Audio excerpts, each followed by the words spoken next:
sur la cité et qui en même temps refusent l'arrivée de la lumière du jour à l'intérieur de ces édifices. Et pourtant, avant de faire des projections, les rideaux, vous les ouvrez parce que c'est quand même un peu plus agréable de travailler avec une vision un petit peu de ce qui se passe à l'extérieur, et même simplement de savoir s'il fait beau, s'il fait nuit ou pas.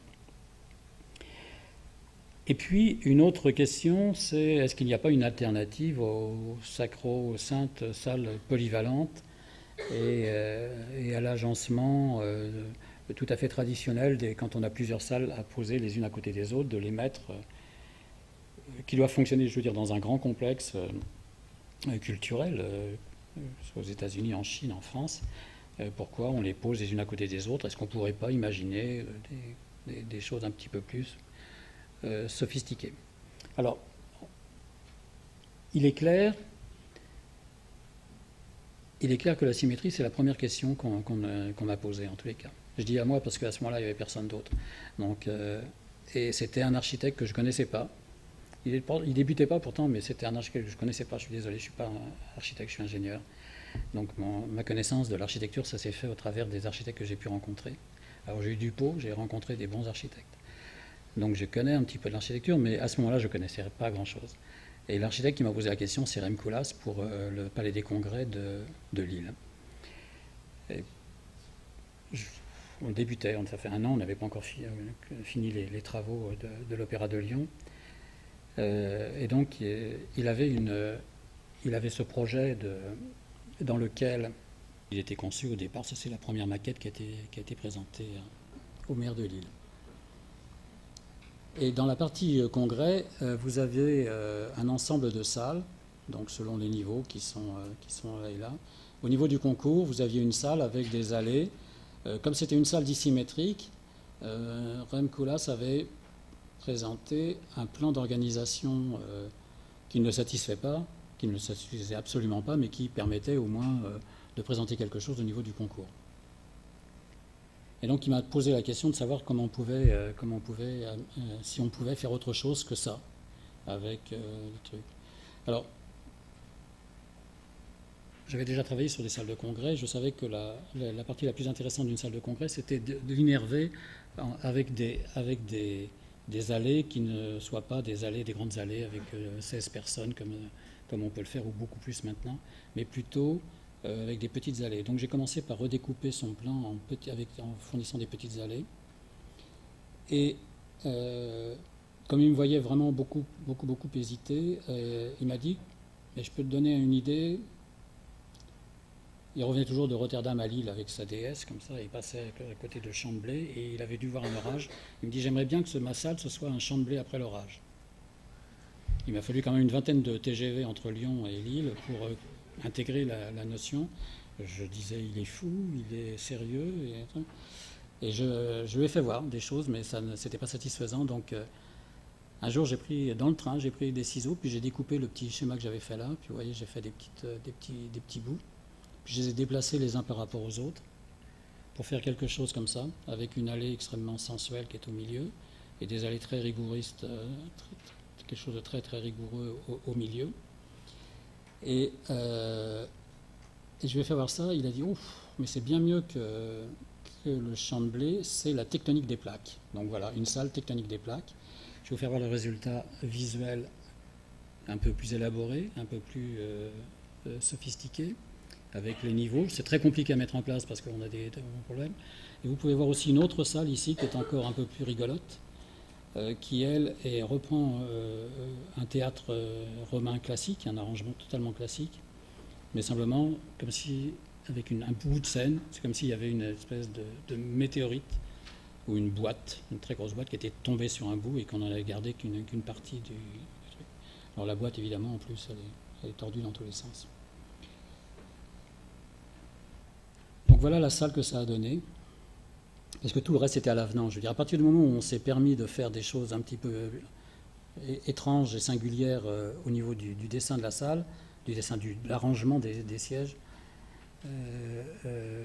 on peut, au niveau du plafond aussi, se permettre ces grains de diamants. On peut se permettre ces façades en plexiglas sur le côté, parce qu'il n'y avait pas de budget. Ça, c'est le prétexte. Mais en fin de compte, c'est une réalisation tout à fait sympathique parce que ça nous permet d'installer énormément de techniques de scène derrière ces éléments-là. Et ça donne une salle qui est assez conviviale et que les gens adorent, 35 mètres de large pourtant. Il y avait le Zénith. Le Zénith, voilà ce qu'il avait rendu, qui était derrière. Donc là, la salle dont on parle, elle est là, qu'on vient de parler, elle est là, et le Zénith, c'est de l'autre côté. Et le Zénith, c'est évidemment pas un arc de cercle, c'est pas symétrique d'un côté et de l'autre, c'est pas la même chose, etc. C'est pas le même niveau ici que le niveau ici, rien n'est horizontal, et rien n'est concentrique véritablement. Et il avait quand même dessiné des choses. Alors imaginez-vous, vous êtes ici, vous êtes un artiste, vous êtes là, en face de vous, vous avez alors là toutes les pistes d'avion convergent vers vous, et vous avez un public à regarder ici, un autre public ici, un autre ici, un autre ici. C'est pas très agréable. Et en appliquant la technique un petit peu qu'on avait développée sur l'autre salle, on a proposé ce type de fonctionnement, c'est-à-dire des grands aplats dans lesquels on peut innerver différents systèmes de circulation à l'intérieur des gradins, aucun des systèmes n'étant véritablement convergents, je vais revenir, vers la scène. Ils sont soit trop dans un sens, soit trop dans l'autre, etc. Donc on est dans un système qui donne une salle extrêmement compacte et extrêmement dense, dans lequel il y a une unité de spectateurs, ce qui fait que c'est une salle que vous voyez assez souvent dans des émissions de télévision sur les chaînes commerciales, parce qu'elle est très prisée aussi par les grands artistes américains. C'est là où ils débutent en général leur tournée ou les répétitions de la tournée. Alors vous voyez, on a des pentes qui sont extrêmement fortes. Tout ça reposant sur une dalle de béton qui a une forme tout à fait surprenante et un plafond qui le surplombe qui est aussi de forme très bizarre. Voilà une de ces émissions dont je vous parlais tout à l'heure. On peut construire exactement tout ce qu'on veut à l'intérieur. Un autre bâtiment, c'est le Guthrie à Minneapolis qu'on a fait avec Jean Nouvel. Alors là, c'est une commande. Et il est intéressant parce qu'il va expliquer un peu le passage de Jean Nouvel de la symétrie à la dissymétrie.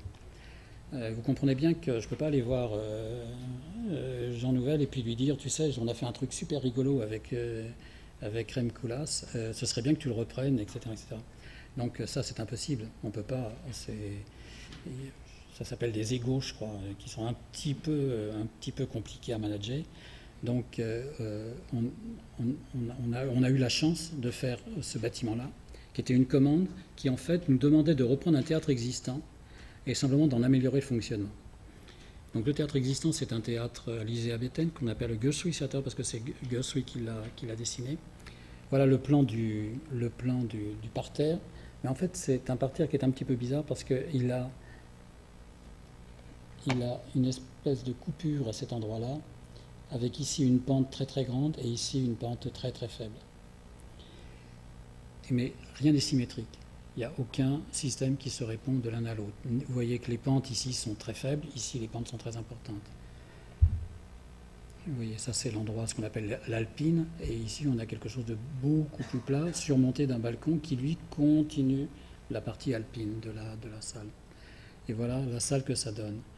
Et là, Jean a eu un déclic, il a compris qu'on pouvait peut-être un peu jouer avec les formes de salle, qu'on pouvait certainement proposer autre chose que ce qu'il avait proposé pour l'Opéra de Lyon, ce qu'il avait proposé pour d'autres salles aussi, à l'Institut du monde arabe par exemple, etc. Donc on a commencé à travailler, vous voyez, c'est assez intéressant comme forme. On était en train de travailler à ce moment-là sur le Quai Branly, et le Quai Branly, on a fait, dans la salle qui est en dessous le Quai Branly, on a fait une salle très traditionnelle, très franche comme ici, un peu plus confortable. Et en face, comme on était dans le musée des Arts Premiers, à ce moment-là il s'appelait encore musée des Arts Premiers, on a fait des gradins qui sont comme des lignes de niveau qui se poursuivent. Vous voyez, sur le côté d'abord, sur un premier côté, on est très raide. on commence à s'élargir un petit peu et à prendre de la pente. Ces pentes commencent à prendre aussi des courbes, etc. Avec des très mauvaises places à l'intérieur et d'excellentes places aussi. Mais les très mauvaises places, ça dépend pour quel type de spectacle. Et c'est une salle qui est utilisée de 2 à 3 fois par jour pour des spectacles différents ou des conférences ou des films. C'est une salle qui a une utilité très grande parce qu'elle est réversible. On va le voir un peu plus tard. Et cette salle se prolonge aussi à l'extérieur, dans le parc, avec un théâtre de verdure qui est à l'extérieur du truc. Alors pour l'instant, on n'est vraiment utilisé que la première partie. Il est question cette année encore de refaire, de continuer et d'augmenter le nombre de places dans le parc. Vous voyez qu'on a aussi énormément d'ouvertures sur l'extérieur. On va revenir là-dessus tout à l'heure.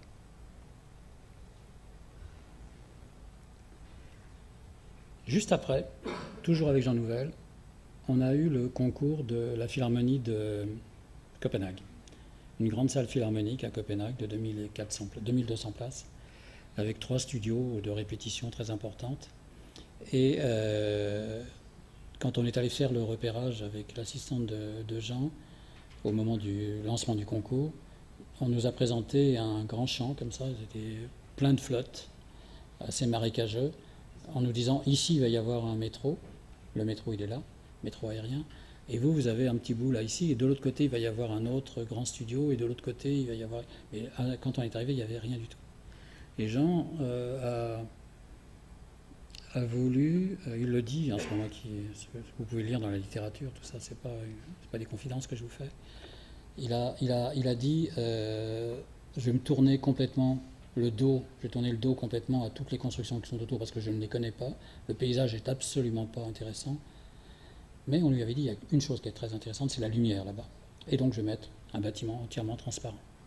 Donc il fait un cube, enfin par l'épipède rectangle, qui est éloigné de moins de 35 mètres du métro, qui est donc complètement isolé par rapport aux vibrations du métro.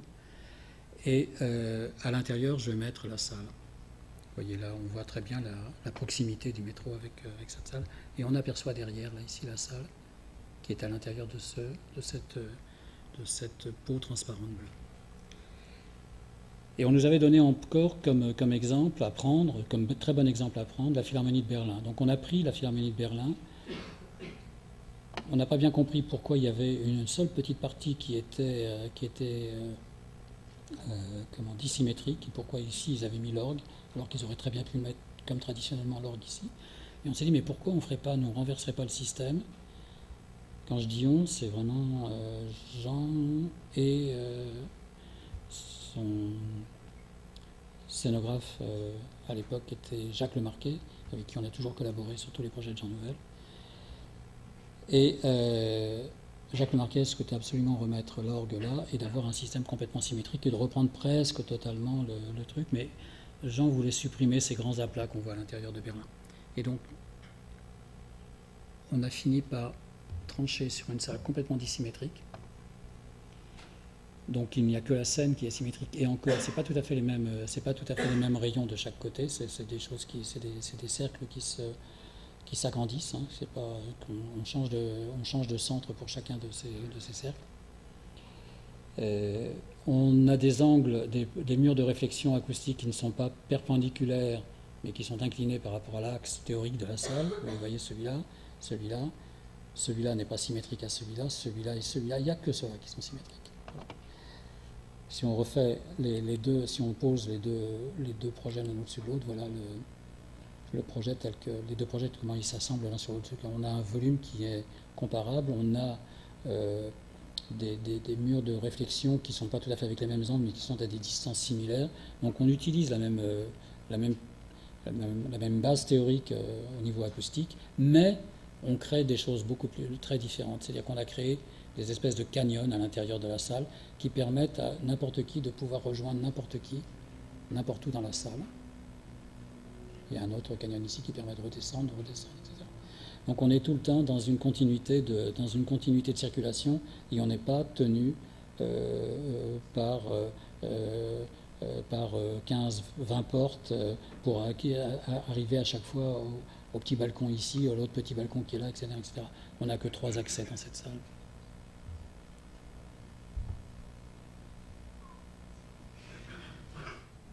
La voilà. Je vous les passe rapidement parce qu'on n'aura pas le temps sinon de tout voir. C'est une salle, bon, avec un énorme plafond, un canopy qui n'a jamais été fini, on le voit. Manque d'argent, de temps, peut-être. On voit bien là les canyons là, dont je vous parlais. Vous les voyez là ici.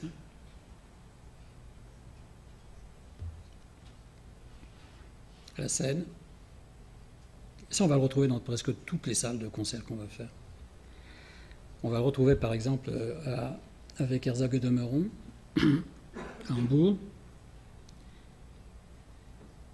qui est une salle qui est posée sur un bâtiment existant, mais qui en fait, du bâtiment existant, n'a conservé que les murs extérieurs. Tout le reste était tellement pourri à l'intérieur qu'ils n'étaient pas capables de supporter la surcharge. Ils s'en sont rendus compte simplement en commençant les premiers travaux. Donc ça explique en partie les dépassements budgétaires dont on parle dans la presse et qui ont fait que le projet a été arrêté pendant presque 1 an et demi. Voilà la salle. Là aussi, vous n'avez pas une salle vraiment symétrique, vous n'avez pas une salle simple, mais elle est de nature totalement différente. On l'a réalisé avec le même acousticien que celui avec lequel on venait de réaliser Copenhague avec Jean Nouvel, et le même acousticien qu'on va retrouver sur la Philharmonie de Paris, le même acousticien qu'on retrouve dans les salles de Caracas, et le même acousticien qu'on retrouve dans le projet qu'on est en train de faire avec Chigo Oban sur l'île Seguin.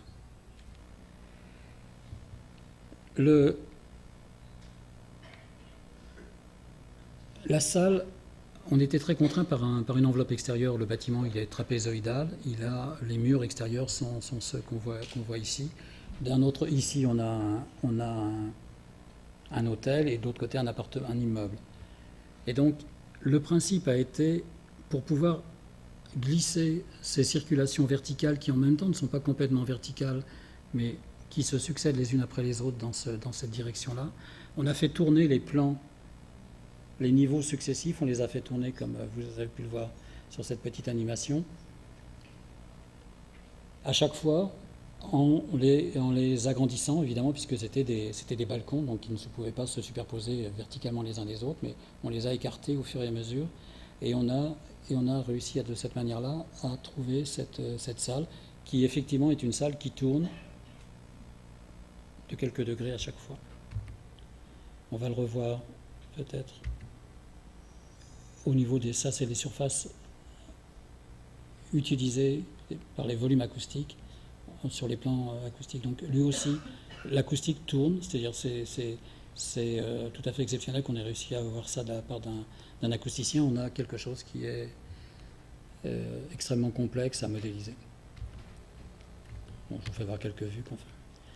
La Philharmonie de Paris, pareil, même traitement, totalement, alors qu'on est totalement dans un projet complètement différent d'un point de vue acoustique.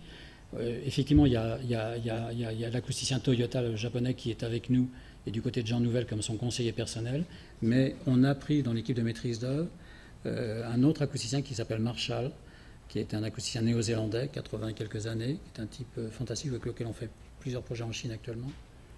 Et avec un concept très très différent, où les salles, où les balcons ont tous des murs de réflexion, des parois, des systèmes de réflexion qui sont assez éloignés du volume acoustique que vous voyez en jaune qui est derrière. Le volume acoustique est beaucoup plus grand que le volume de réflexion acoustique qui est à l'intérieur. Ce qui fait qu'on a des réflexions précoces relativement courtes, donc une excellente intelligibilité, mais en même temps, le volume acoustique est capable de donner la rondeur, etc. Donc c'est un système tout à fait intéressant. Là aussi, on est parti d'un parterre qui paraît à peu près symétrique. Il est à peu près symétrique, pas tout à fait. Il est surmonté par un balcon qui déjà, lui, commence à prendre un peu des coups de poing. C'est un toast, un petit peu comme le toast qu'on a au Quai Branly. Et un balcon super... Et ça, c'est la trace de celui qui est en dessous. Ce balcon-là est tout à fait intéressant. Il est vraiment très pentu en plus, très incliné, pardon, pas pentu. Et on a un troisième balcon, un ensemble d'autres balcons qui sont eux aussi un peu déformés, comme ça, avec trois yeux. Et on a un autre petit qui se promène au-dessus. Pardon. Donc, on va revenir très longuement tout à l'heure sur la Philharmonie de Paris, mais je voulais simplement insister sur le fait que là, on est déjà passé dans un système de dissymétrie presque automatique avec Jean Nouvel. Alors, un apôtre de la symétrie, c'est Paul Andreu, je veux dire, même dans ses aéroports, ça a toujours été quelque chose d'assez bien construit, enfin complètement, rien n'est laissé aux arts, même si il crée énormément de formes et il est très, très généreux là-dedans.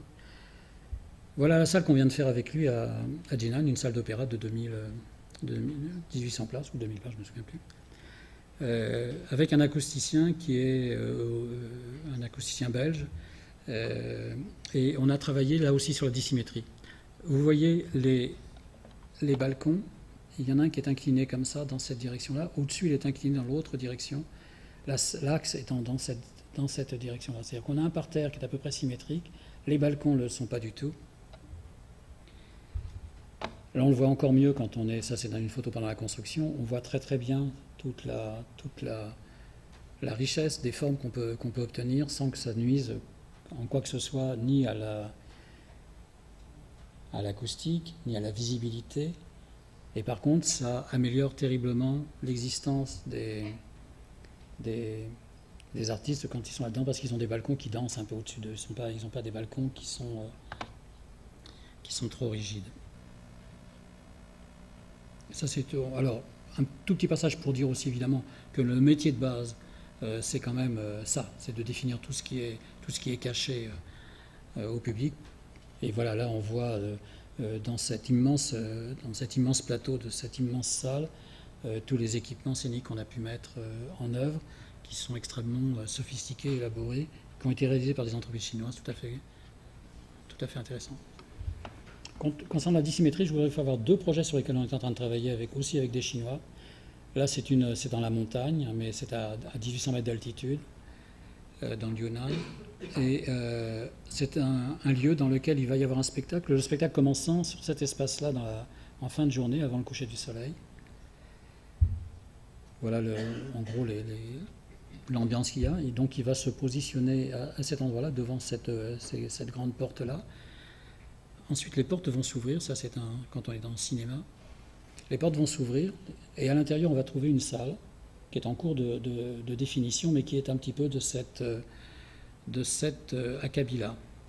Une autre avec le même architecte, toujours pour la même artiste qui va créer des spectacles à l'intérieur. Là, on est dans la montagne, véritablement dans la forêt, équatoriale. Donc, il a un concept extrêmement simple d'arbres, de faux arbres, qui tiennent une toiture qui entoure un grand bâtiment entièrement vitré dans lequel on va avoir une salle de spectacle. Et la salle de spectacle est exactement du même. C'est la continuité de ce qu'on a à l'extérieur. Simplement, on a coupé les arbres, on en a fait une clairière. Cette clairière, ça devient la scène. Évidemment, le plafond est extrêmement élaboré. On a créé des petits balcons, des cabanes dans les arbres pour mettre des balcons, les VIP, etc., etc. On a supprimé les lianes et les échelles de corde, mais ça reste quand même un petit peu comme ça rustique. Avec là, on parlait tout à l'heure de champs de blé pendant l'orage. Là, le concept que nous a donné l'artiste, c'est feuilles pour les ensembles de sièges comme ça, lignes, on aura des arbres qui vont être posés, qui vont servir de bancs, et points, on va avoir des points avec des sièges isolés à l'intérieur. Une autre forme de dissymétrie, ça c'est aussi avec Rem Koolhaas à Pékin, en TVCC, c'est un grand balcon et dans lequel qui en fait est constitué de 4 balcons successifs et dans lequel on a des différents systèmes de répartition des spectateurs à l'intérieur. Donc l'autre question, c'est la lumière du jour, mais plus que la lumière du jour, c'est l'ouverture des lieux de spectacle. Est-ce qu'on peut avoir des théâtres dans lesquels on a la lumière du jour, des salles de concert dans lesquelles on peut avoir la lumière du jour? Évidemment, la première fois qu'on m'a posé la question, je ne sais pas vous dire qui est-ce qui m'avait posé la question, mais c'est toujours le même. Il voulait faire une salle de concert à Porto et Et Porto, c'est une ville de lumière, en plus avec un architecte qui est génial, Alvaro Siza, qui a fait un musée merveilleux dans lequel il y a la lumière et l'ombre. Je ne sais pas si vous y êtes allé, mais c'est assez étonnant comme lieu. Et Rem Koolhaas voulait absolument faire rentrer la lumière à l'intérieur de la salle, mais non seulement la lumière, mais il voulait aussi que son lieu soit très très accessible, extrêmement ouvert sur la ville. Et donc on a vraiment beaucoup discuté. Et en fait, on s'est rendu compte en faisant une petite étude, mais bêta quoi, sur Internet, que c'est que depuis qu'on a l'électricité, qu'on a fermé, qu'on s'est enfermé à l'intérieur des bâtiments et qu'on a supprimé la lumière du jour. Tant qu'on avait des problèmes pour créer de l'éclairage, on jouait avec la lumière du jour, on utilisait complètement la lumière du jour. À partir du moment où on a eu de l'électricité, on a commencé à refermer complètement les